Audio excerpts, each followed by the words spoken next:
এত মানুষজন ইনকাম করছে দেখে আমার খুশিতে খুশিতে সবকিছুই করে গেছে। কিন্তু 2010 সালে যখন মাইনিজার কোম্পানি শুরু হয়েছিল তখন আমাদের মনের মধ্যে একটা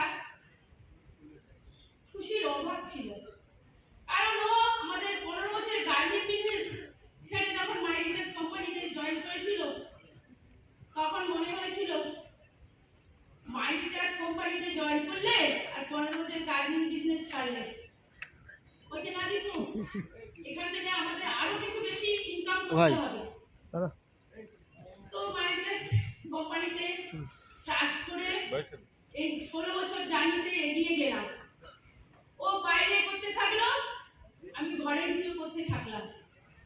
মাইনিজারের ট্রেনিং সেমিনার সমস্ত কিছু কাজে আমি ওকে সাহায্য করতে লাগলাম।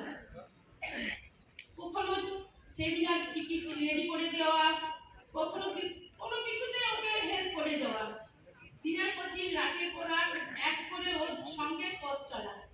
সেখান থেকেই আমার জার্নি